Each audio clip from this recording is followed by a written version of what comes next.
That poor fucking guy. Fuck him and his alligator tears. Please, kid's in the hospital. Little fucking sympathy, huh? That gives him a pass? I don't care if he's got 100 kids in the ICU with arrows in their heads. He's a piece of shit. You know it, and I know it. Who got you those no-show jobs? Not a word of gratitude. He's a saint. You forget the 1,000 incidents with that guy? Did we forget the 1,000 incidents with Ralphie? Because the horses have come home to roost. Welcome to Cut to Black, a Sopranos sit-down. I'm Jim Scampoli. I've seen every episode of The Sopranos. I'm Jacob Burrows, and what the fuck? What the fuck, Jim? Oh my god, who made this? Well, this episode, titled Whoever Did This, written by Robin Green and Mitchell Burgess, the married powerhouse that has been Sopranos mainstays. We've heard their names before. We'll hear them again. Directed by Tim Van Patten. This episode aired November 10th, 2002. And yeah, so many thoughts. But first is, remember when you were like, earlier this season, you were like, Pyomai, and I was like, huh? What? The horse? Yeah. And you were like, yeah. And now I see. Now I see why no one would ever forget this fucking horse, man. So many thoughts. So many thoughts. But first off, one of my favorite episodes of The Sopranos so far. This is it. Really good, right? Actually, and you just reminded me, I almost told you about this, and then I was like, oh yeah, I can't tell you about this yet. But on the Sopranos Club, it's a good Twitter follow, by the way, at the Sopranos Club. They've been retweeting. There's a Twitter account for Pyomai. Pyomai, the horse from the show, is still alive, and you can actually go visit Pyomai. It's like Pyomai Lives or something like that. And that's why I was like, nice.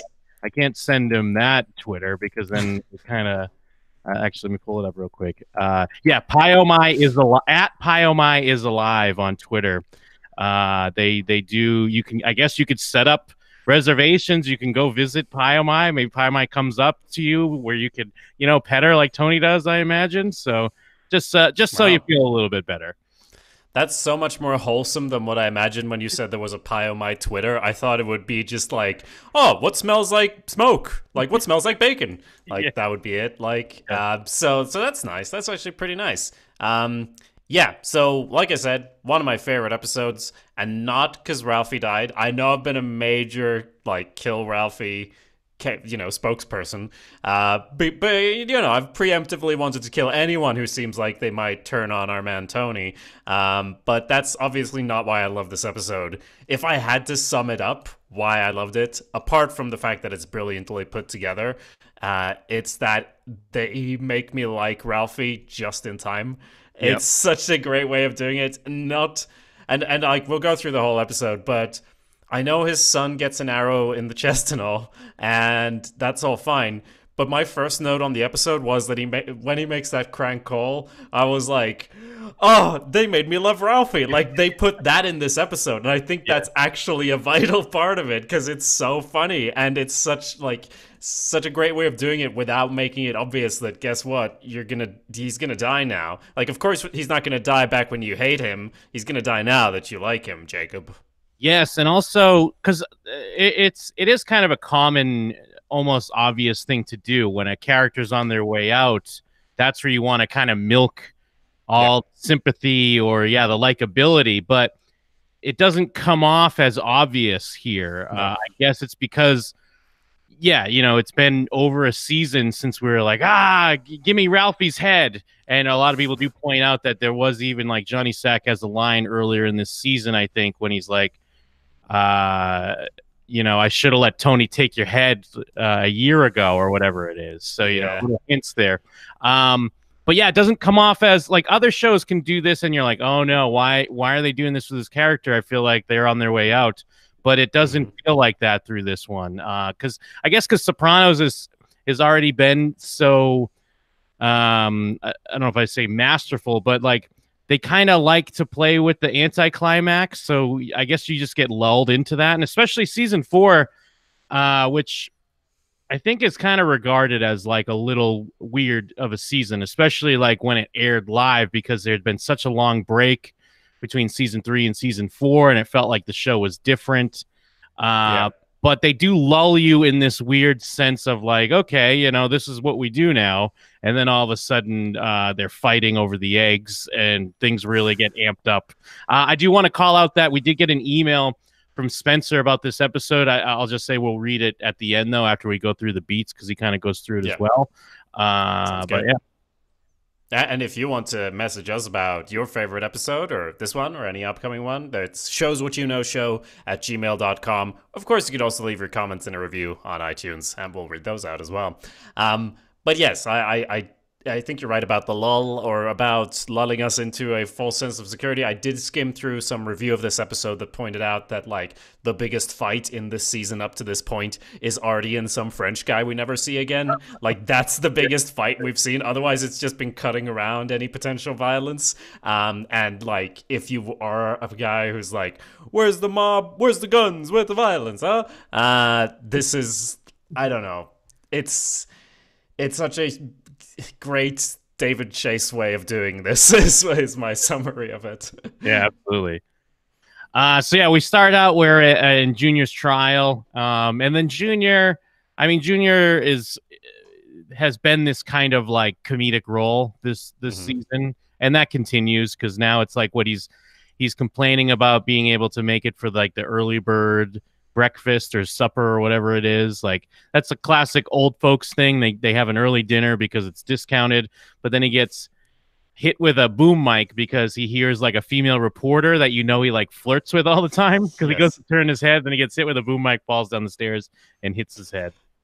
I also feel like this is one of those shots that they could have used in like a commercial with sinister music, like to get people hyped for the show, like on the court steps he falls down, and maybe add in a gunshot just cuz, like to trick you even further. And they're actually shouting there quite comedically like, "Did he get shot?" And like, "No, he got hit with a boom mic." But yeah, it's a big thing. And then and they even say it like that reporter he was flirting with is the one who has to go like, "Reported mob boss Corrado Soprano just fell 7 steps." It's great. And then we have Tony and Carm at the stables. So I guess Carmela has warmed up to this "you bought a horse" thing that was going on earlier in the season. And the goat's there now. I mean, I guess I could talk about it a little bit now. Now, in the interview in the Sopranos session, the book, David Chase talks about how this goat represents the devil, or Satan, and representing Ralphie, because there is. Whoa! No, wait. The goat represents the devil, but he's friends with Pyomai. That's what I thought too, because in the scene when Tony comes and like helps Pyomai. And then the goat comes in. It doesn't seem like a sinister thing where the goat comes in, but I guess later on when we see the goat still alive, meanwhile, like the other animals are dead, it's kind of like that's Satan, that's Ralphie. And then there is a couple call outs to their lyrics from Sympathy for the Devil sprinkled throughout this episode. Specifically when Father Phil is talking to Ralph, but I mean we'll get there. But I guess they also point out that there's even like when the doctor comes up, he says "pleased to meet you." Let me see what's the laydown. They have. Let me see. Hold on, I had it a second ago. Oh yeah. So when Ralph to the surgeon, "please allow me to introduce myself." Ralph to Father Intantola, "pleased to meet you." Father Intantola to Ralph, "were you there when Jesus had his moment of doubt and pain?" Then they stretch it a little bit when Tony to Paulie, like you're at the top of this episode. Paulie's kids in the hospital, a little fucking sympathy, huh? That's kind of a stretch. But I mean, it is building sympathy for Ralphie, so it kind of does work. Yes. Sorry, I did cut you off. What did David Chase say about the goat? Well, he just said, because the question is, because the episode doesn't, I know we're jumping around a bit, but since it's left to, did Ralphie burn down the stable? Even though to me, it was kind of clear he did. I mean, of course, Ralphie's going to say he didn't. And it kind of really came down to when Tony threw it in his lap that he was now with Valentina, where it was like, all right, fuck you. So they say, first they asked David Chase, did Ralphie burn down the stable? David Chase says no. Then they go, I never even considered you didn't burn it down. And then David Chase says, wait, what did I tell Joey? That's Joey Pants, who plays Ralphie. He He goes, wait, I take that back. I think he did burn it down. That was the intention. And then the reporter's like, okay, so he burnt it down? Okay. And then David Chase says, the goat was in there, right? And they say the goat made it out. When Tony looks at the corpse of Pyamai, you see the goat wandering around. And then Chase says, oh, because it's Joey and Satan. And Joey in the scene with the priest when he's quoting satanic lyrics, and then the goat. So yeah, Ralph did it. And what the fuck? And they're like, wow, this episode's like a devil festival. And then Chase says, you never got the devil thing with the goat? And they say, no, I never put it all together like that. No. And he says, the goat symbolism was definitely there in this episode. Ralphie as Satan. And then they're like, well, are you a religious person? Do you think there's a God of heaven and a hell? No, I don't think there's a heaven and a hell. It's my hope that there's something else, but I'm not comfortable talking about this. However, I'll say I'm interested in religion. I'm interested in stories and human behavior as depicted in the Bible. And it kind of goes on and on. But yeah, but basically he's saying that the goat is Satan and Satan is Ralphie. Yeah, and he's saying, no, he didn't do it. And then he's saying, yes, he did do it, which is just perfect because it's so clear that he likes to fuck with people. And I don't think he's doing it necessarily like just for fun, like just for shit and giggles. But because I think it's genuine, like the way he's talking about it. But it's also like so David Chase as well. Oh, so that's great because the ambiguity of it is, I think, something that adds to it. But we'll get into all of that. Carmilla does come over. I was surprised because I thought like this was a Tony and like his new Guma thing, like because they met at the stables and whatever, and she got him the painting or is gonna get a painting, whatever, all of that stuff. But then Carmilla's there, and I'm like, well, this is kind of like worlds intersecting in an interesting way. It just shows that Tony's love of animals is, I don't know, universal. It's all over. And I mean, it's such a soft spot, I guess, for Tony. And yeah, I mean, we'll talk about there's obvious parallels to Tracy and the university episode because Ralphie's involved. But I almost feel like we're giving Tony too much credit. And I mean, the episode makes the parallel as well. But I feel like Tony's thing is just animal. Like, it obviously does symbolize more. Maybe he doesn't realize that. But I guess it's because he's like a sociopath or whatever that it's, transferred to animals over people. Yeah, and because he, hates himself and he hates people and they're imperfect, but I don't think he ever goes like, that dog's evil. Like there's a simplicity in animals to him that they can take on and represent things for him, obviously, like the ducks and so on. But yeah, the horse does, like Pyamai does come over to Tony when he's there and he knows how to pet him and it's all great. And then, he even says he's going to bring Carmilla to the big race. And then there's a great cut from an eye to an eye. Got to talk about the cut, right? Wait, which cut here? Oh, okay, yeah. Is it from Pyamai's eye to what? To Junior's eye. Yeah. And, this episode's so brilliantly put together, like I mentioned, that like that cut, even though it's not inherently sinister, whenever you see a horse eye, it's kind of weird. And then it cuts to a human eye and he's been injured and it makes me think of death. I thought it was going to cut to like a dead creature's eye or something. It's Junior, so almost. But, it's still like when you give a massive close-up of an eye and just the use of some certain close-up is in this episode as well, it really sets the mood. So I thought it was a great cut. Yeah, no, absolutely. I actually didn't even pick up on it, but I'm looking at it now and you're absolutely right. Yep. Thanks. And again, with Junior, like we've talked about this in the past,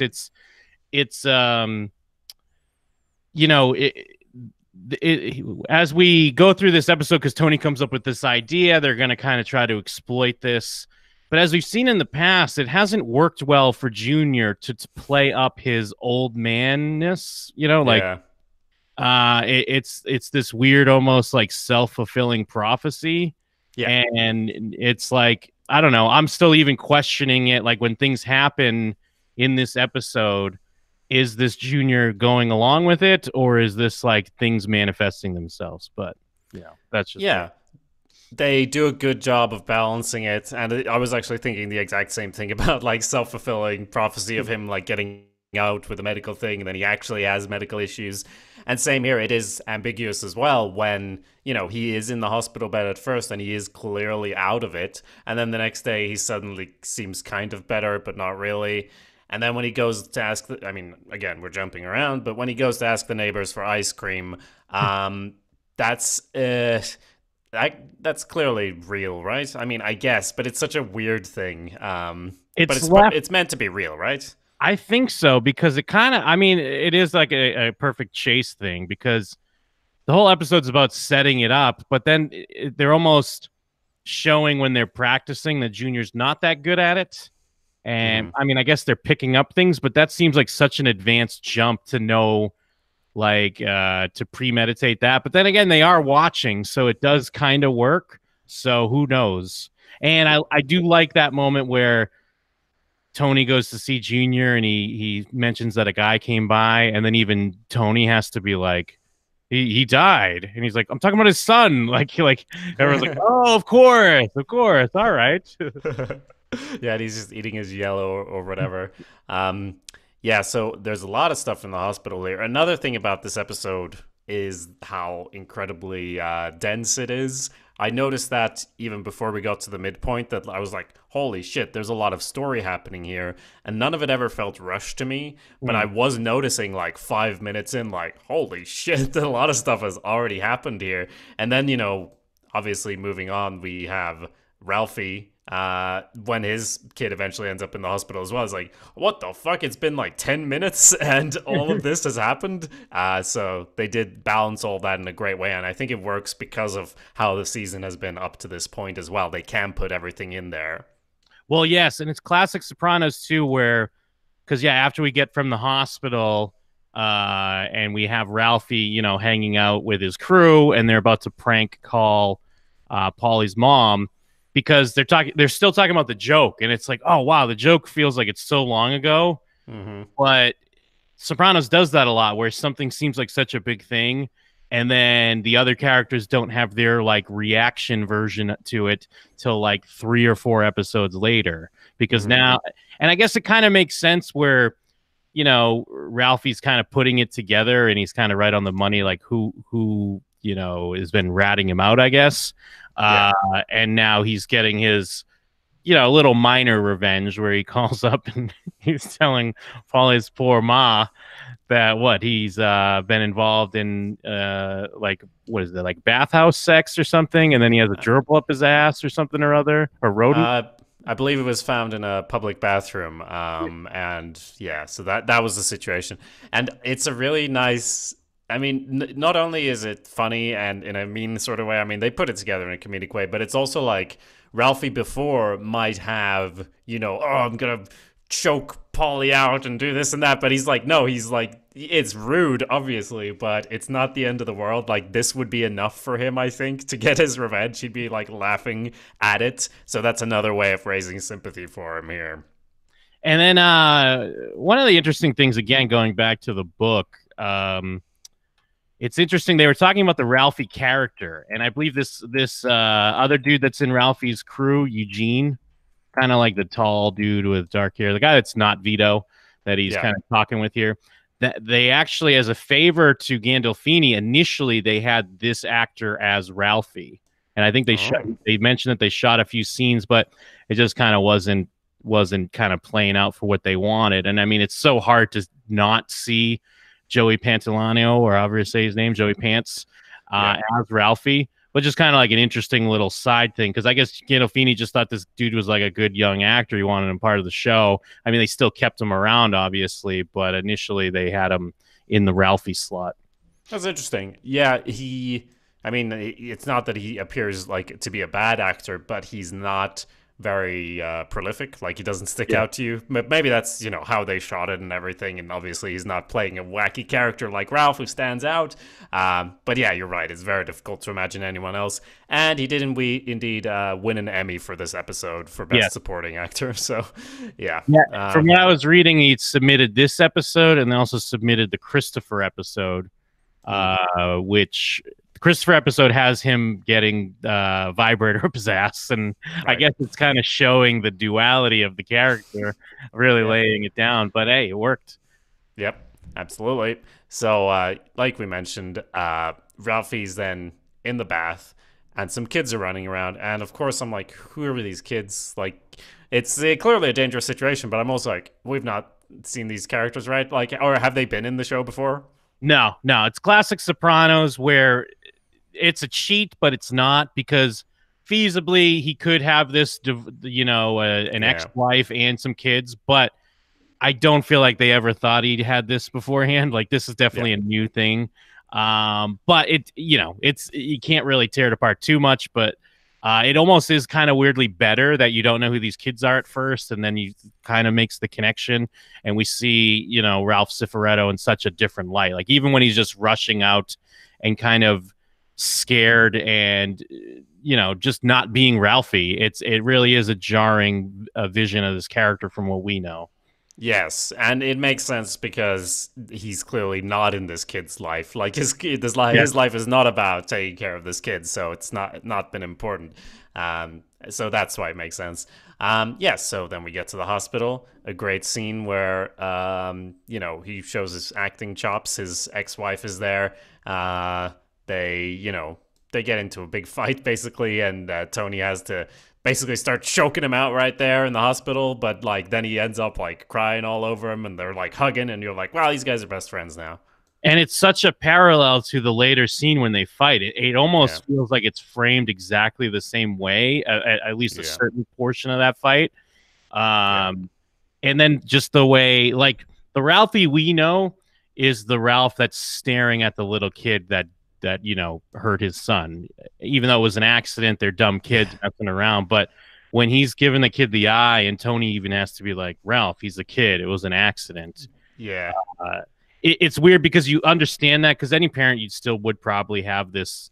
You'd be upset with another kid for doing that. But Ralph, it's almost scary of like, is he gonna kill this kid somehow, like later on? Yeah, obviously I was like, oh no, where's this going? But it was not going where I thought it was going. But yeah, he's actually, relatively calm here. It is the ex-wife who, I think he throws out some insult or something, but she starts slapping him, and he calls her a stupid cunt because she bought him the bow and arrow. And then the new guy steps in like, no one talks to my wife like that. And then Tony jumps in because it's all going crazy and everyone's going to get kicked out. Yeah, and I mean, we do see Ralph, he's fighting back and he won't even stop. Then he breaks down emotionally. And then kind of what we cut back to the lawyer and Junior and Tony starting to lay out the scam, looking for an out on this trial here. Yeah, and, well, let me step back a moment. There's another quick scene in here.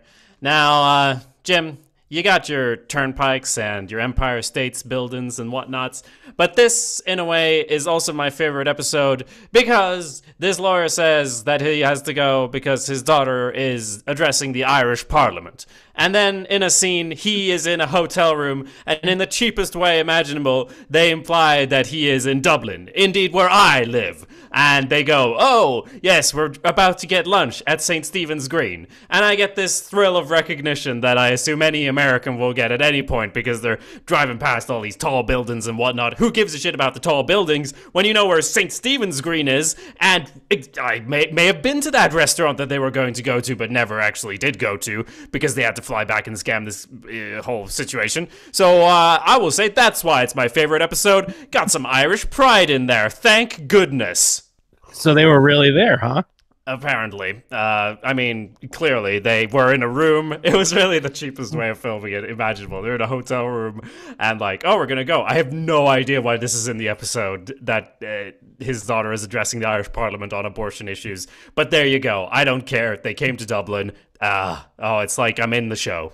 Yes. Well, and what's weird, though, because in the previous episode when Furio goes to his father's funeral, it feels like they really shot something in Italy, right? Or do you think that was just green screen shit? No, but that felt so real. Because they're like on the edge, because they're like you can see the mountains and everything in the distance. It feels like they're in like a real vista. So it's like, oh, what? You can't just shoot over real quick, shoot something in Ireland as well on your way home? Come on, Chase and go. Yeah. I mean, maybe it's because it was literally the most pointless thing ever, or very difficult to tell why this was happening, because it was just so that Tony could call him and tell him to come home, basically. So we could lead up to the scene we were about to discuss here, where they work out that, yeah, of course, this is going to be great. Just pretend like you're Gaga. Yeah. So then, they're playing that out. You got to be Ubats. I got a registered nurse who's gonna, play ball. Like, let's go with this. And then what? Then we got Ralphie in the hospital. And I mean, I guess that's another thing, kind of like what you pointed out, between just the eyeball cuts and Junior in the hospital. Now this kid's in the hospital. I mean, hospital death, sickness. It's kind of permeating the whole episode, really setting up. Poor Ralph. He doesn't get to go to the hospital though. Nope. I mean, he wouldn't have made it anyways. We're gonna call an ambulance. I found him like this. Yeah, exactly. But we'll get there. Yes. So he's is it Rosaline? That's her name, his ex. Yeah. So they get to have a bit of reconciliation where he, again, just getting even more brownie points. He gets to apologize for dumping her after her son died, and she's very understanding about the whole thing, I'd say. Saying like, oh no, he's gonna be okay. Another great cut to dinner with Carmela going, he's gonna be a vegetable. That's a good one as well. Yes, yeah, because it's like, people, you do that. It's not like she's a doctor, but you got to try to keep people positive, even though if inside you're like, oh, he's fucked. It's over. Yep. Yeah, and we get a quick shot of Artie there going like, there's another one who should talk to the priest, and like, was it true he took sleeping pills? And I'm like, oh yeah, that did happen. Well, it's just funny how all these things always get out. Like, we saw the whole thing of how Tony, it felt like, since it was only Tony and Artie that knew what happened, and they set up this cover story. But, whether it be that Tony did eventually tell Carmela or Artie, told someone, everyone knows what happened. And they just think he's pathetic and whatever. Yeah.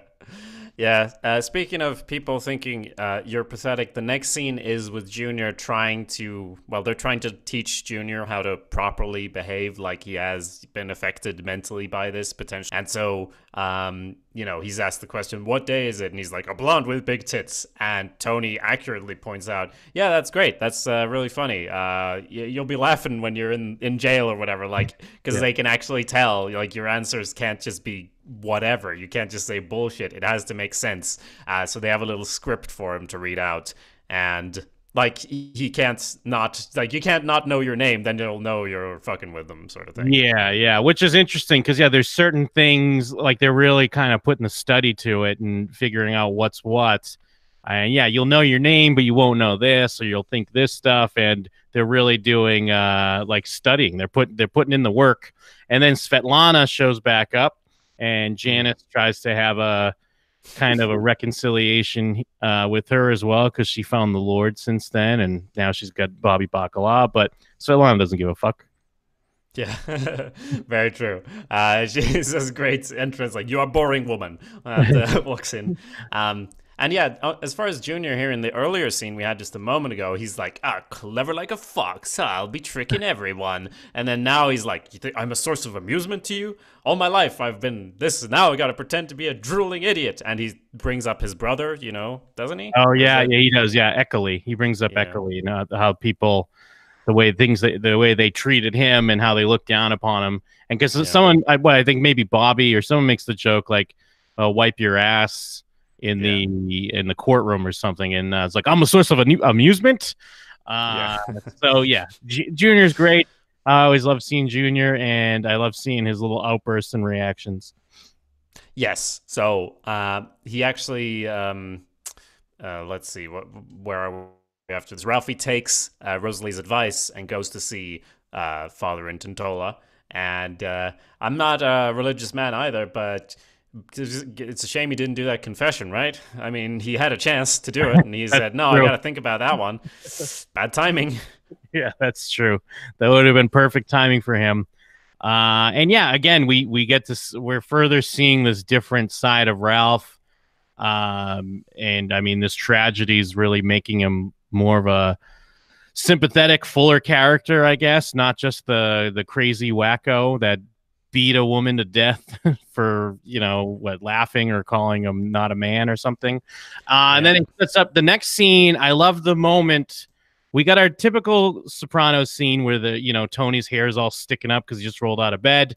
The sitcom-esque scene where him and Karma are talking.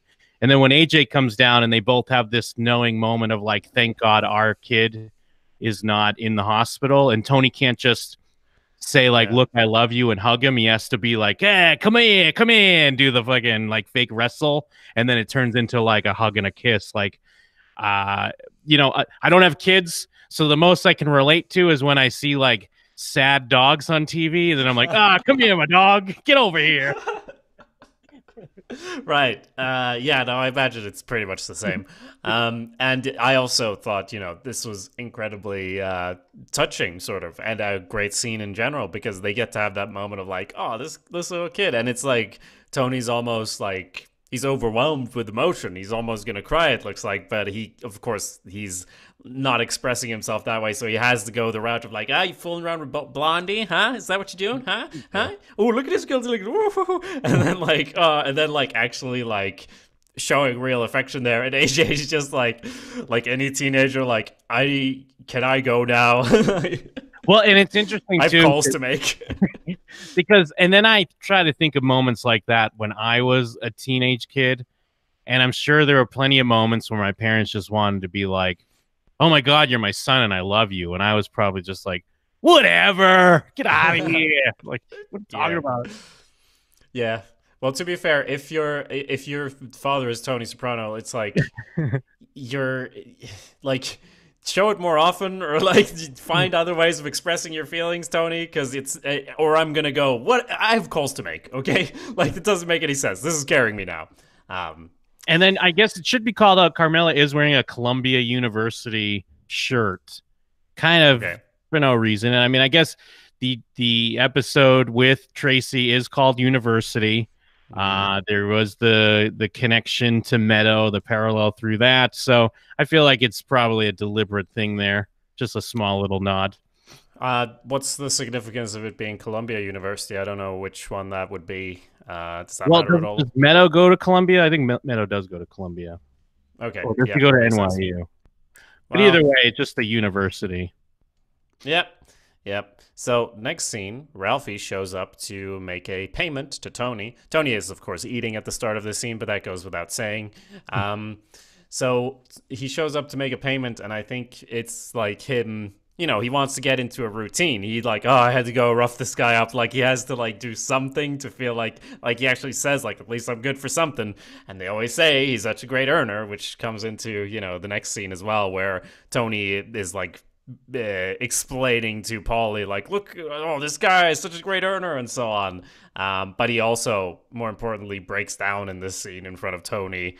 So yeah. And then what's interesting here is that, I mean, I guess I think they call it out. I forget if it was in the book or if I was reading it on something else. Like, it's one of the moments where we're kind of we flip. We're with Ralph now because Tony's so uncomfortable that he's emotional about it.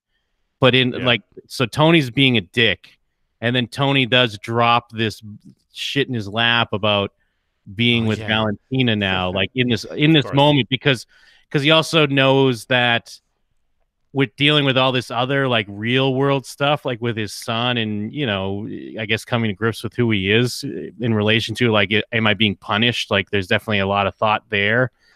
What's he gonna do? Get mad about it now? So it's like it's perfect for Tony to bring it up now. And on top of it, I mean, Ralph did just bring him a fat envelope because Tony points it out in the next scene too. So it's like, I don't know. Tony's just being a piece of shit. Yeah, no, for sure. And I mean, he's talking about his son and how he was too high on his 7th birthday to even give him a call from Florida. And then he thought he called him, and he's just breaking down. And Tony thinks, you're covered by the union, right? Like, you have the medical insurance. That's all well and good. But he just tries to gives him some money or something. No, it's just a handkerchief. Never mind. Like, he's being so uncomfortable about it and decides, hey, I know what this is, an opportunity to do what the assemblyman did to me.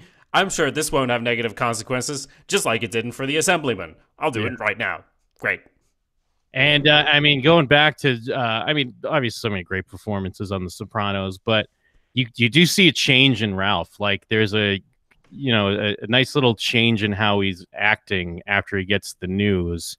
And to me, that kind of more solidifies that if there was ever a question, if people were wondering if he actually did it, I think he did it. Absolutely. Yeah. And as Jay said, no, wait, yeah, yeah, yeah, he did. Yes, and I think it's not only that Tony's doing this. I mean, it's in the previous episode where Tony says, "I already took his horse." Such a mean line to say, but there's some truth to it. Now that he says, "Well, I took your girl too," it's almost like Ralphie could be going in his brain, "Well, you can't have the horse too." But because he's like, "I'm not gonna like, what can I do? I can't do anything about the girl because you're the boss." But I can do something about the horse. That's a possible interpretation. But I also think that because he is so open and raw in this scene, he is showing so much trust in Tony. And if Tony had picked another time to tell him this, maybe Pyomai would have been okay, because he's there talking about his feelings and breaking down, and Tony decides to tell this at this point. And like you said, there's a change because he hasn't thought about this girl Valentina in like weeks. There's no way Ralphie cares. But then now, of course, it's just a slap in the face to have it at this time. Yeah, absolutely. I agree. And I'm even surprised, like in the next scene, because then Ralph like kind of hugs Silvio, hugs Christopher. And I mean, there's this knowing thing, I guess, with Paulie and Ralph, because they don't even really say anything to each other. It's just weird because usually in situations like this, people like what we've seen in The Sopranos, they'll at least put on something for. I mean, remember Tony and Ralph's thing was just like not getting a drink was such a big deal. Yeah. And I mean, I guess it illustrates that they have this beef, which is interesting because it feels like they're building it up, but then in classic Sopranos David Chase fashion, it's not like the big Ralphie and Paulie showdown. Although I guess the Tony and Ralphie showdown's been set up as well. But yeah, it comes down to Tony in the end. Yeah, and I mean, it's this scene that you played at the top there. It's a great way to reintroduce, like, what? This guy's a saint all of a sudden? You get Paulie's point of view on it. But more importantly, Tony gets to go, like, you all know the rules. Anyone touches this guy, there's gonna be hell to pay. They're gonna answer to me. So, like, he can't just then... I mean, we'll see next episode, I guess, how he tries to get this fixed, because he's so obviously saying, like, no, if something happens to him, there will be consequences. So, yeah, that would be interesting. And it's classic Tony fashion on how the rules apply to everyone but him. And I guess that's everyone to an extent. Everyone likes to spout about what is and isn't right, but then break those own rules in their own life. Because he's even talking about how it's a business. Look at all the money he's making us. He's laying out. He's not practicing what he preaches, as we see throughout the episode. Yeah, I also will point out that Paulie brings up his mother really upset, and they all have a really hard time not laughing about the call that they've obviously heard about, the situation with the phone call, and like, you don't know that was him. And this plays into the title of the episode, of course. There's lots of whoever did this situations, but yeah, Tony's kind of laughing about it. He does manage to diffuse it, though, by saying, hey, I'll go visit your mother. It's been too long. Yeah, and to Paulie, that's the biggest thing ever. You do got to give it to him because it is a good like boss move, or just classic whatever. Like if you're even just in your shit job, if you have someone that works underneath you, you give them the shit sandwich. You give them he doesn't really, or the compliment sandwich. He doesn't really start with a compliment. He gives them a bunch of shit, but he does end in a like making them feel good kind of way of like, yeah, I'll go see your ma. It's been too long. Got to go pay my respects. Yeah, that's pretty good. Oh, and it is great that Paulie's ma is on. She's on Xanax now. She's got a nervous bowel. Yeah, the call happened. It's a great detail. Yep. And they go like Christopher, Silvio, Tony. They're still there after he walks off, and I think Tony goes like, he's got kids, or Yeah, or is it Silvio? Silvio says, they summarize anyway. He doesn't have kids. He doesn't understand. Yeah, but Chris doesn't have kids either. Yeah, he So, doesn't know for yeah, I sure. noticed that too. But yeah, Yeah. Paulie walks off, and Tony's like, yeah, he doesn't have kids. And then we have, meanwhile, Christopher's there, high as fuck, I assume. yeah, absolutely. Anyway, so now we have the actual examination with Junior, and he's doing well. We do see like Janice like giggling with Bobby in the other room because he actually manages to nail it pretty well there. Like, of course he knows it's George Bush is the president, but who was it before him? John F. Kennedy. Oh, yeah. I still remember where I was, but so good stuff. And this all feels fake, so that's good. Yes, yeah. Then we kind of cut to Tony gets a call. He's in bed with Valentina, and there's some issues at the stables. You need to come down. We see, basically burnt to the ground. There was a light bulb or a broken light bulb in one of the rooms. Must have set off on the hay. And then even they talk about how Pyomai was alive, badly burned, so she had to be destroyed. And then Tony even has to like look at the horse, and then it gets dragged away, almost comically. Like it's just almost comically because we know how devastated Tony is, and then like it's such a like, all right, dragging it away with chains from a fucking bulldozer or whatever. Yeah. It's dragged away by a tractor, same as they use later. They use a tractor to dig the hole to put the head in or whatever. But yeah, so it's a real it turns into a real investigation here, and it's clear that something's gonna come out of it because it's like, oh, they said it was electrical. It's damn light bulb, and Tony's looking at the electric wires and like, and he's doing his little investigation, but he's already kind of made up his mind. And I mean, I believe you're right. I'd also believe that he did it because it would be a very Ralphie thing to do. But I do think that the ambiguity of it elevates the story. I feel that's something I'm coming to learn from The Sopranos, because in my world, at the end of the story, everything should be super clear. Like there should be a reveal at the end, and then the big fight, and then the end. And now it's more like, no, it's reminiscent of The Russian in the Woods and stuff like that. Like, no, you don't resolve it. Keep people speculating, because the important thing is not if he, like, it adds more to it. It adds more to what Tony is feeling and why he's doing what he's doing if there is a level of doubt there. Maybe Ralphie didn't do it, in which case Tony murdered this guy for no real reason while his son was almost dying and he was striving to be a better person and all of these things. So that obviously makes the story better. Absolutely. And I do buy, at least in this scene here, because the way the scene ends and the goat is like kind of like looking in the camera, almost like breaking the fourth wall, and Tony's in the background. I do buy that in this exact scene, this goat does represent, I guess, Satan, if you will, or Ralphie. I don't know about earlier, but I mean, I guess we did say that was like a biblical shot when previously Pyomai's sick, and then the goat comes in and Tony's smoking a cigar. But yeah, I mean, with the way this scene is, and the goat's just looking in the camera, kind of a little out of focus because Tony's in the background. I'll give it to him. Yeah, no, it makes sense. And like, even though the earlier scene that we called biblical was more like, oh, the stables with Jesus and whatever, it still sets the mood of something biblical going on, and the goat, and so it all makes sense. Then we get to the next scene, the big scene in the episode, I suppose. Yeah, and it's so interesting because it's like, we've watched Ralph through this I guess we're at like the 30-minute mark here in the episode, and we've watched Ralph really going through a lot because, it's his son, and his son's hurt really bad, may die in a coma, brain dead, whatever it might be. And Tony is like just as worked up now because Pyomai is dead. And it's such an interesting, like, just to see the way the effect is on this character I get it though. Like, I get loving animals, and I'm sure we're going to explore it more, but just the way it hits him so hard. Yeah.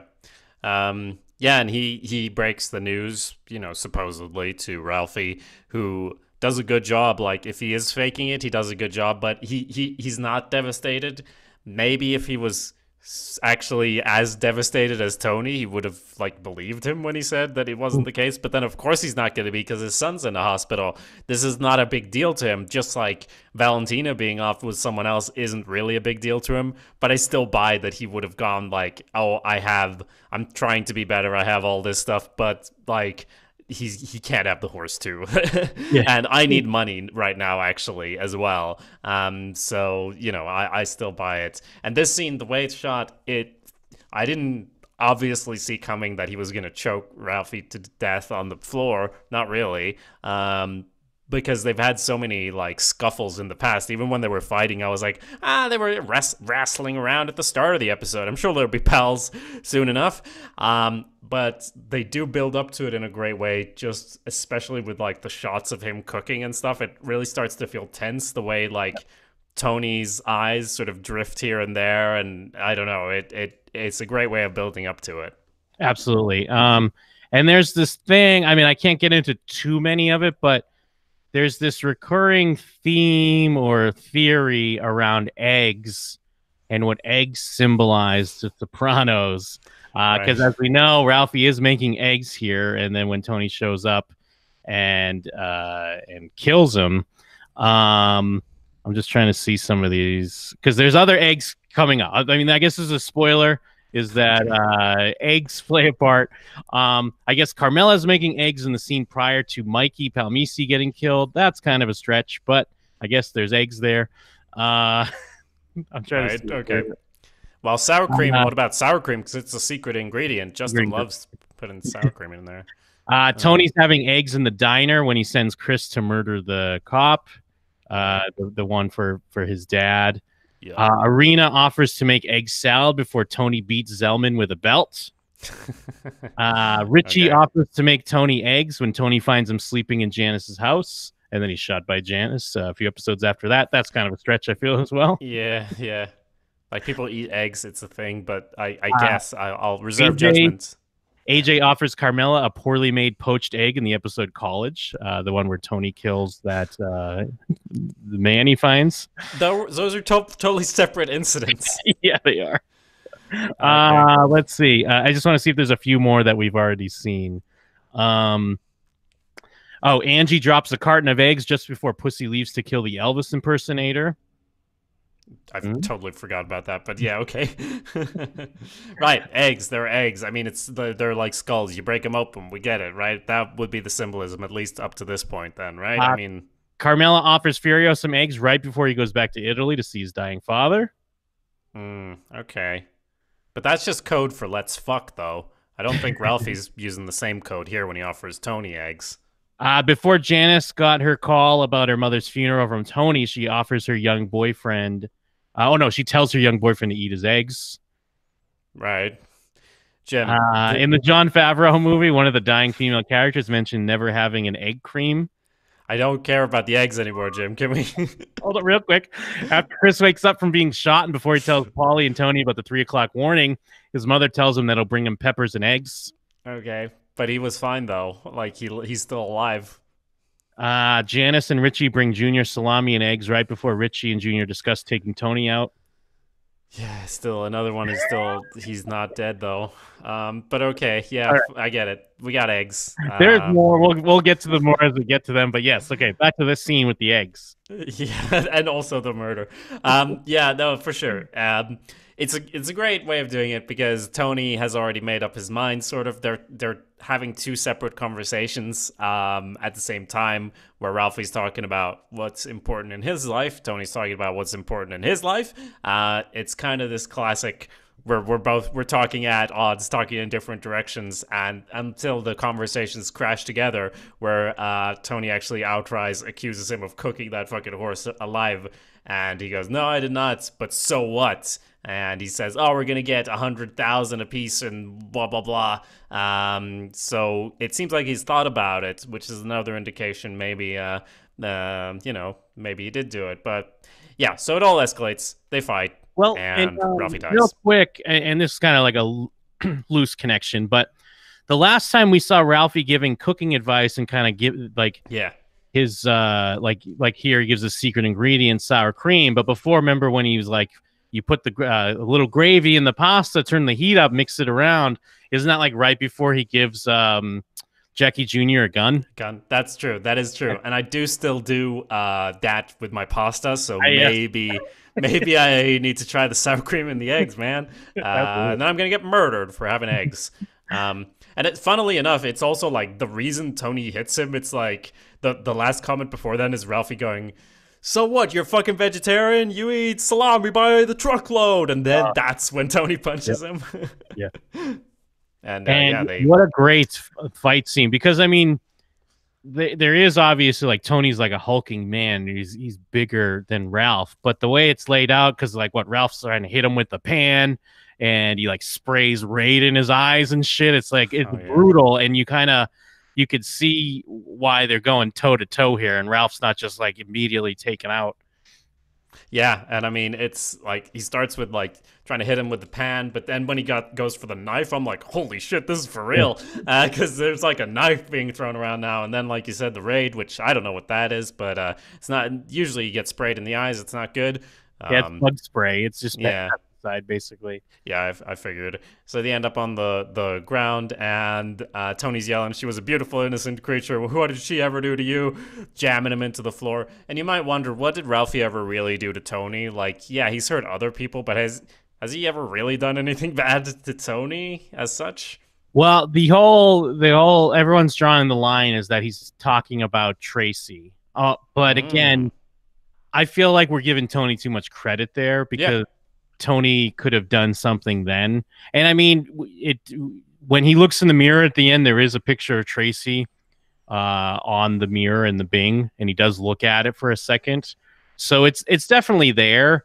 And I guess you could even argue that maybe it's subconscious, that it's the way Tony looks at the ducks as his family. He looks at the horse as that innocent girl that is also his daughter. So yeah, that makes sense, because like he did connect that girl obviously with Meadow and what was going on there.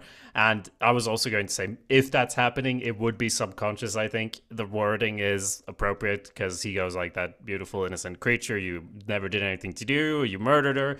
But then I seriously think he's talking about the horse. I agree. Yeah, let's not fuck around. I agree with you.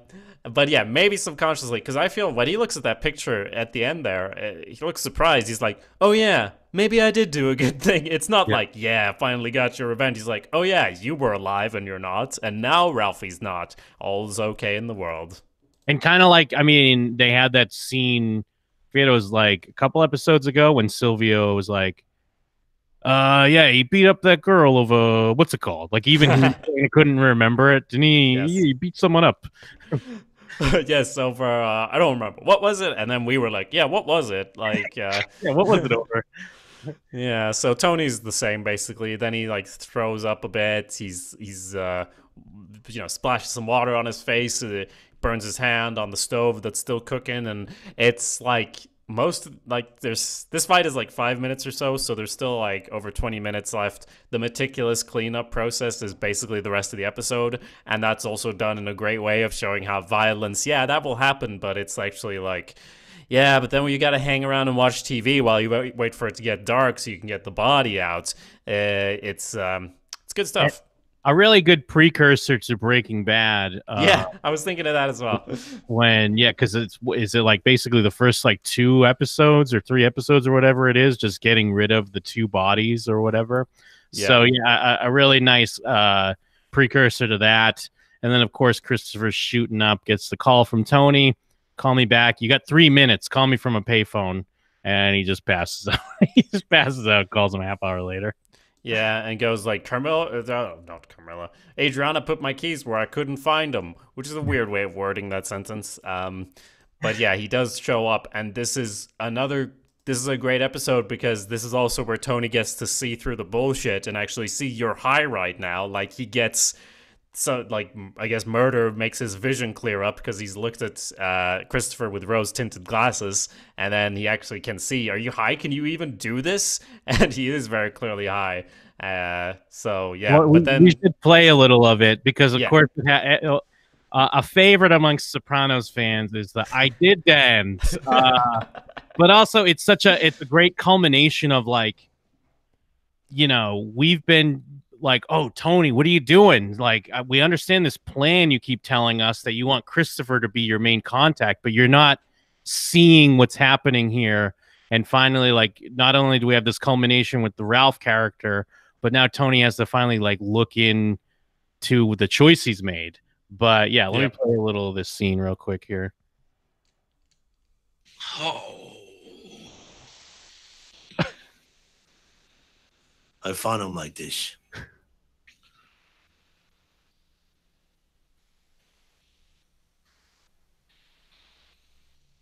Guy was a piece of shit. Whoever did this should have happened a long time ago. So what do you want to do? Get rid of the body.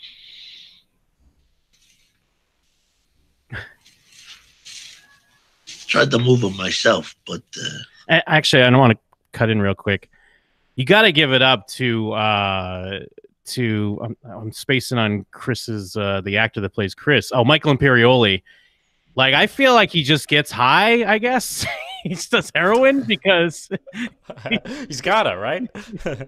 He does really good, yeah. And I mean, we also got to point out in this scene, Tony is like so beat up and covered in blood, and he goes like, "Yeah, I tried to carry him, but it's like it's clear you killed this guy." And he's kind of echoing what he heard Paulie say. Like, it's always a classic Sopranos thing where other characters try to repeat what they heard earlier, and it's just like, well, yeah, he's a piece of shit. This should have already happened. Yeah. Why do we have to get rid of the body? Well, with the fucking questions now. When they find him like this, and somebody will, there'll be a major fucking investigation. We got enough light shining on shit. Junior's trial, all that. No body, no murder. Can't take him out till after dark, so get him ready here.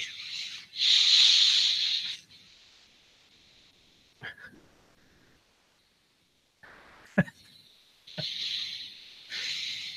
the fuck is wrong with you? Nothing. Don't lie to me. You're high. I smoked half a joint before you called. I'm fine. Look at you. Your nose is running, you fucking junkie. You promised me you wouldn't do that shit anymore. I didn't. Jesus fucking Christ. Can you even do this? All right, we get it. Oh, it's so great. I did that.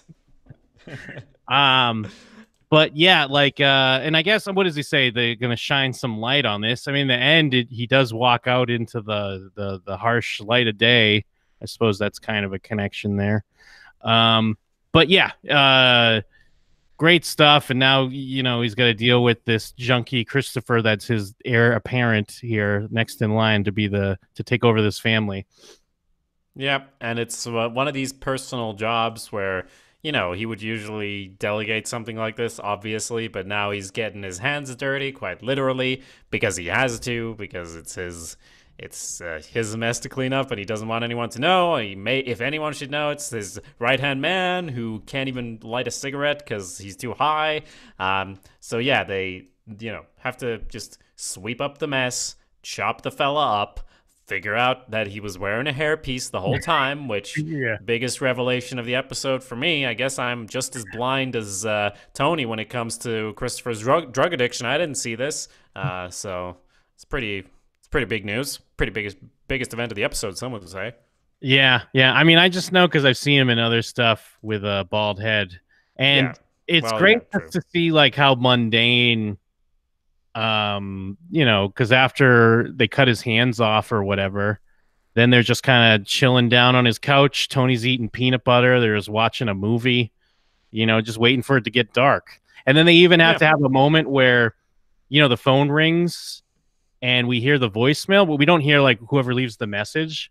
But they just wanted to put in like how like Ralph has a funny voicemail that's like, what it's like, I don't have time to remember numbers or something like that. Like he says something really With my schedule, I can't look up phone numbers or whatever. Leave your number. Yeah. Which I've heard before. Oh, have we heard that before? I don't know if I've noticed it, but yeah, I'm too busy to look up phone numbers. Or maybe not. Maybe I'm wrong, but I don't know. It seemed familiar. Seemed like something he would do. But they're just talking about like Adriana and like, oh, maybe this new doctor says maybe she can have kids, but I don't know if I'm ready. This shit with Justin, and he's like, you gotta jump in or don't shit or get off the pot, Christopher. Meanwhile, upstairs, there's a dead guy, but they're just waiting. You know, gotta wait. Then there's the bit with the bowling ball. Funny stuff, you know? Yep. Yeah, they get worried. They hear something out there, and it's like, and then even Tony kind of laughs, like, "This is the bowling ball. Go get it. We'll use it to weigh him down." Yeah. Yep. And they're watching some film. Is there any significance to this one? I don't think so. They're always watching old ass shit. Yeah, it's always old stuff. Well, because it's weird because it's like even though I watched Sopranos when it aired, I mean, I was too young to get these references, but it's just stuff that like David Chase watched growing up. It's always like those TV shows. It's like, I don't know, I guess it's like watching Community in 15 years and being like, what are they referencing? What's going on? That makes sense because, I mean, can you imagine this scene if they were watching Friends? Like, it just feels, there's something to old television, old movies that feels like it adds a more classy air to it, obviously. It feels like it's, you know, a reference to something, but then those films were once new. So, you know, back in the day, it was just pop culture, and now it's like, oh, there's a refined air to it. Ooh. So if you're watching a show now in a TV show, you'd watch The Sopranos because it's a bit more classy than watching, you know, some current bullshit. They're watching The Last Time I Saw Paris. It's a film loosely based off F. Scott Fitzgerald's short story Babylon Revisited, which I don't know if there's really much more of a significance behind that. It's the story set the year after the stock market crash in 1929. Well, this is what it's loosely based off of. Fitzgerald called it the Jazz Age. Whatever. Now they do talk about. At least on the Wikipedia, they mentioned The Public Enemy, which we watched. And I guess you can loosely connect it because remember in The Public Enemy, Nails Nathan, he gets killed by his horse. The horse. Yeah. And then Tom they go kill the horse. Yeah, they go and kill the horse. They do reference that there was a man by the name of Jason Bautista. He killed his mentally ill mother in Riverside, California in January of 2003. They dumped her decapitated body with its hands removed off the Ortega Highway in Orange County. Jason's half-brother, Matthew, who was 15 years old when Jason killed their mother, testified in court that he helped dispose of her body, and they got the idea to chop off her head and hands from this episode. Right. So, you know, your greatest wish as a storyteller is to inspire people. Yeah. You know, for me, it was add ambiguity to your payoffs in storytelling. For them, it was a bit more literal. We should do that, they said, watching this. But then they just dump the body off the highway. Like they don't, you know, let's go if we're going to do this, let's go the whole way. Dump it off into a quarry somewhere and then bury the head and hands. Having watched, you know, a lot of TV and stuff, I'm still like, someone's definitely finding that body, right? But then, like, it doesn't really matter. They're pretty isolated. I think they're pretty well protected anyway, and they, you know, put the head somewhere else. That's like two-step verification on your phone. It's like an extra layer of protection, you know. So hey, whose body is this? Who knows? Whose head is this? Who knows? And yeah, he is chained up. They dump him in there, and then they go to I guess they say it's Mikey Palmisi's father's farm or something. I was trying to catch that as well. I was like, whose farm is this? Because I'm pretty sure they might plant stuff there. But yeah, Mikey Palmisi from season 1, who Christopher did shoot with Paulie after Paulie got poison ivy. Although Christopher did also see Mikey Palmisi in the afterlife. I think he's the one that told him 3 o'clock. Right. Okay, cool. So that's whose farm it is. Why are they going to like, they're saying he's not there, right? Like, that's part of it. Yeah, I guess so. But yeah, because that's what I was thinking too. Like, if it is his farm, isn't he going to hear them riding around in the tractor? And then Tony has to take over because Christopher can't quite do it properly. And, you know, Tony does show that he's kind of a jack of all trades because he's kind of handling it like a pro. Yeah, and he's showing that, as he often does, like, hey, this is fun. I'm driving around in a tractor. Like, that's his mindset at this point. It's like, it's doing a good job of showing, like, the slow, grueling, like, okay, we gotta wait. Here's step 1, here's step 2. But, hey, you can have some fun in there, too. Like, you gotta enjoy driving the tractor. Otherwise, what's the point of living? And then they go back to the Bing. They have a couple drinks. He's in a VA hospital now, they say, about the guy who owns the farm. I don't know what that is, but he's obviously not there. I think that's like a veterans hospital. Okay, cool. He's having prostate surgery, they say. Okay, I just wanted to clear that up because clearly no one can be there when they're doing this. And then, and Tony's kind of giving him, he's using the tractor thing as like talking about drugs to him, right? Like, see, this is what these drugs do to you. You know, they mess your head up or whatever. Yeah, hand-eye coordination. Though he probably just couldn't drive a tractor, right? Yeah, exactly. Although, and then I guess it's back at the Bing when Tony says it's really haunting, and it's such a great delivery by Gandolfini where he's like, "Here's how I see it. You're the only one that knows about it," and it's kind of like, you know, when I just kill you too, motherfucker, like, you know, you junky piece of shit. Yeah, I didn't actually pick up on that little threat there, but I guess is that when he responds like, it's like you said, guy was a piece of shit or whatever, right? I mean, that's when he like goes all in with the lie, right? Yeah, and he says, yeah, we were right to disappear him. That's when Christopher says, because I think Chris just says, like, if people find out, like, people think they're not safe. And then Tony says, you know, you're the only one that knows about it. And then he says, well, you know, we were right to disappear him. Yeah. Yeah, good stuff. But then he says, for the business, we were right to disappear him. And they both have a shower, I guess, at different times, or right? It's same shower, or no? They have multiple showers. It's a strip club. It's the Bing. I imagine they get a few, maybe even some that are used to pay for to watch girls shower or something or other. I don't think anyone's watching them though. Nice. Yeah. Then we have as we mentioned, just Junior going next door asking for ice cream, and then he gets brought back over by his nurse. And I would have thought it was fake, except there's this reaction on him at the end of like, huh, what just happened? Which is clearly not for show, which shows that at least there's something there. So I think it is, at least the way it's played in the episode, it's meant to be like a real thing that he goes over and does that. But to me, it almost feels like one of those ridiculous examples that he like, oh, he's getting the newspaper, and then he goes over and asks for ice cream. It's such an exaggerated version. Like, it seemed like something he would do to fuck with people. But then afterwards, he's like, what just happened? Well, yeah, because even they're in the house, and that registered nurse we know is in on it. Like Tony mentioned that she was brought in through Svetlana, and they knew that she would kind of go along with it. So he doesn't need to still be pretending. So I agree completely. Like, this is kind of the little hint of like, oh no, is it actually really happening here? Yes. And finally, then we have Tony waking up in a Bada Bing t-shirt, XXL. And he's going around here shouting for Christopher.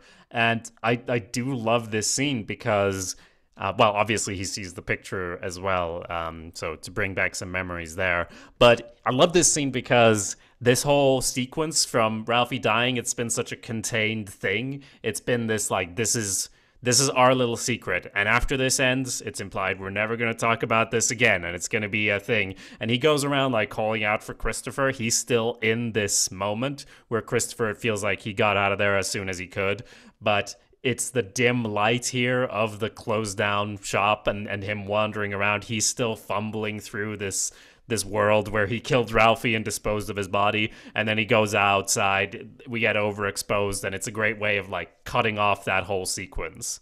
Yeah, no, absolutely. And it's also kind of like yet another, even though I don't blame Chris for not being there, but it's kind of just symbolic of like, Chris is not there. Like, he's not there for you, Tony, like the way you think. And I guess you're starting to realize that. But you know, let's wake up. Let me go real quick. We got an email from Spencer. Hey dudes, great job on the show as always. It's definitely the top among the 3 Sopranos podcasts and my favorite TV/film podcast. Why, thank you. Yeah. Since this classic episode's coming up, I wanted to send you the post I posted a while back on Reddit. He deleted his Reddit account because he's spending too much time posting about the Sopranos. Sorry, dude. We're bringing you back into it. Stoked for seasons 5 and 6A and 6B. So I finished watching the episode and I noticed that Pyomai's death mirrors Ralphie's death. The use of chains, the construction vehicle that drags Pyomai away from the stable, and the construction vehicle that Tony drives around to bury Ralphie. Tony tells Christopher that he came over and Ralphie was barely alive. Quote, an ambulance wouldn't have helped him anyway, just like how Pyomai was alive but badly burned and had to be put down.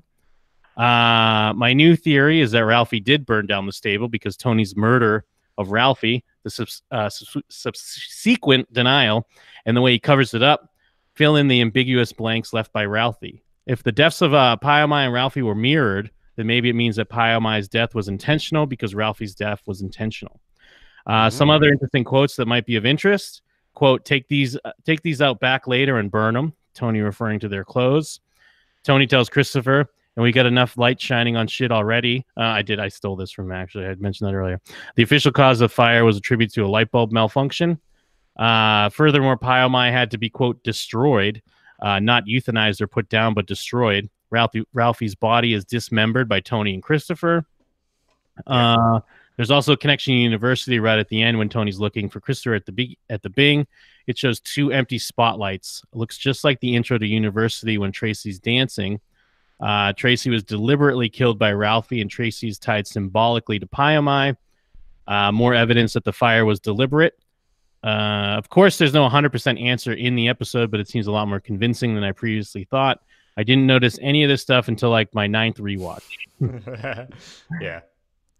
And the too long didn't read version, the deaths of Ralph and Pyomai use some identical symbols. Ralphie was murdered, so Pyomai was murdered. I realize the episode title clearly refers to both Ralphie and Pyomai, the title being whoever did this, but I think it goes further with the visual symbolism and dialogue, tying them together every step of the way. What do you make of this, Jim? No, I agree, and I think we're kind of hitting on a lot of the same things. And yeah, to Jacob's point, though, it is great that they, like, it's clear, but it's great that they leave it there. Like you said, it's better to have Tony just kind of go off in Ralph's kitchen and just beat him to death, rather than having a moment where Tony finds, like, you know, the smoking gun or whatever, and we know that it's for sure, and that's why Tony's going off. Because even though we're pretty much there with him, it is it's more interesting to kind of speculate, and just even the fact that the character Tony Soprano had like 50% of the information and just had just enough to be sure that he was just going to attack him and then eventually murder him and kind of not feel bad about it. Yes. And I do agree with this email. I think I also do feel, though, that it could be, like, those could be connected visually more because Pyomai died and that led to Ralphie dying, rather than, you know, Pyomai, like, Ralphie was killed intentionally, so Pyomai must have been. At the same time, I do think that Pyomai was killed intentionally by Ralphie, so I do agree on that point as well. And a lot of interesting parallels there as well about the ambulance, you know, wouldn't have helped him anyway. I had to be destroyed. All of that stuff is really good parallels they're getting in there. Jim, before we forget, though, you know what we got to do. What's that? Oh my God, yes. How well, actually, here's the question. Now, there's an obviously Ralphie is going up on the board. Does Pyomai go up on the board? Yes, I was going to ask you the same thing, and then I was going to answer the question. Yes, I don't care. Pyomai goes up on the board. If you want to fight about it, tweet me, at Jacob Burrows. Pyomai's going up on the board. So yeah, I mean, shit, I did get so caught up in discussing this that I did almost forget the death counter, but we need to throw 2 big ones up on the death counter. Here's one for you, Pyomai. Is it playing? No. No. Well, I guess it didn't count. Up there. What? What? This is a disgrace to her memory. There we go. Apologies. Jesus. All right, and then one for you, Ralphie. Yeah. My fucking soundboard's all fucked up. So now, we're, for everyone counting at home, we're at 36 deaths now. We're still at 12 walkouts there. So deaths are ahead, and the walkouts are not gaining. Now I can only assume that got some malanga. It's some sort of egg dish that I'm gonna find out about, because That's like they're shoving eggs down someone's throat, and you're there going like, there will be more eggs coming up, and then literally they're murdering someone with eggs. So I'm like, yeah, I guess they're symbolic because they did choke him with eggs.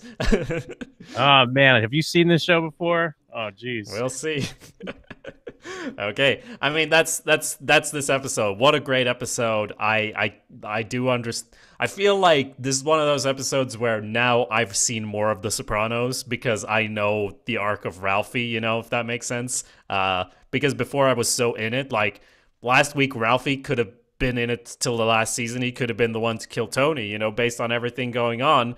And now that chapter is closed, and I'm sad about it, kind of, but I'm also excited because this means that things are going to change, I think, rapidly. And I also like the development with Christopher, all that stuff. And in general, it's just such a brilliantly put together episode. Like I said, it's really dense, got a lot going for it, and it all unfolds, I think, flawlessly.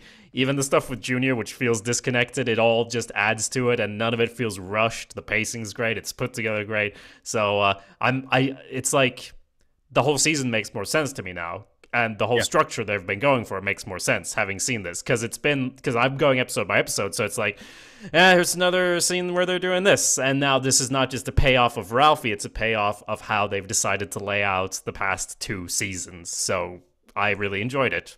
And it's such an interesting placement because it's episode 9, so it's not like a finale or even kind of the big blow off episode before the finale, and then the finale deals with like the outcome of that. There's still 4 episodes left in the season, so a really, really smart, like cool way to do it that keeps the audience on their toes and, you know, begging for more. So that's us. That is us. Well, I don't think there's much else to say, Jim, except one thing. What's that? Check out showswhatyouknow.com and awesomepedia.org, and of course jimandthem.com, and also Cut to Black.